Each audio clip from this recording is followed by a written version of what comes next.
Ngithi uma ngikhuluma ngombuso kaSathane nenkolo nje kaSathane, ngikhuluma nge-Illuminati, ngibala zonke izinto ze-Illuminati. Ngaze ngafaka ngisho imfundo imbala, ngabona ukuthi kunabantu engahlali kahle lento ukuthi ngisho imfundo ye-Illuminati. Bengakhulumeke mina nanoma yiphi nje imfundo, bengasho mina lokhu kufunda lokho okusimple nje uthola ukuthi uyifundele esikoleni uqede lapho mhlawumbe uyozenzela security. Bengikhuluma mina ngokufunda lokhu okujulile, lokhu okugraduatelayo, ogqoka ijazi leli elimnyama. Bengisho lokho okufundayo mina ukuthi lokho okufundo lokho kungena ngaphansi kwe-Illuminati, okusho ukuthi ikhanyiseleke, ukhanyiselekile. Ngisho ugraduate isiko lakhona nje indlela okugraduate ngalo lifana nsena ngendlela okusokwenziwa ngayo emkhathini uma usuke ujoina i-Illuminati. Ngicabangile ukuthi ngizoke ngiveze nje amanye amasayini, amasimboli e-Illuminati, inkolo lekaSathane, kwenzela ukuthi abantu bekwazi ukuthi beyibone izinto engikhuluma ngazo. USathane-ke nje lapha emhlabeni izinto eziningi zinophawu lwakhe. U90% wezinto ezila emhlabeni zinalo uphawu likaSathane.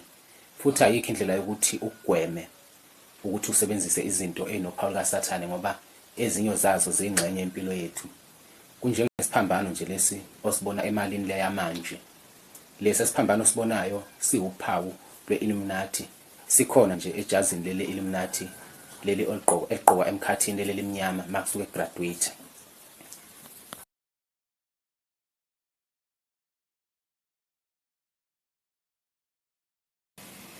Bese kuba yilesi siphambano esibomvu, lesi siba seyibhedlela nje. Uzosithola laphana ezimpaweni ze-Illuminati, ezimpaweni nje ze-Satanism. Bese kuba yile nkemba le enenyoka ethe ekuma-ambulance. Leyo symbol leyo uzoyithola futhi ezimpaweni ze-Illuminati, ezimpaweni ze-Satanism. Kuningi nje ngabala ngakuqedi, kodwa-ke nasi isithombe sakhona. Ey'ntweni nje ey'phathekayo okuyize-Illuminati, lapho sibala ama-iPhone, i-iPhone i-Illuminati phone.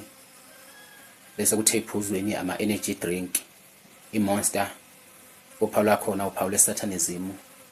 Ama-Dragon, i-energy drink, nakhona futhi uphawu lwe-Satanism. Zonke lezo zinto lezo.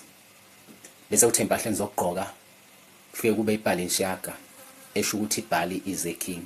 Ngiyacanga ukuthi abantu bayasikhumbula lesi thixo lesi esasikhonza ukwakuthiwa ubhali. Kwividiyo elandelayo-ke ngizobe ngenza impawu zezandla ezikhombisayo ukuthi umuntu uma esejoyinile uyeshaya iziphi impawu, ikakhulukazi mayiphakathi kwabantu, ikakhulukazi uma ukuthi umdlalo webhola noma umculi. Lezi mpawu kufanele zenze ngezandla esestage noma esegroundini, okukhombisayo ukuthi usuke ephakamisa udumo lukaSathane.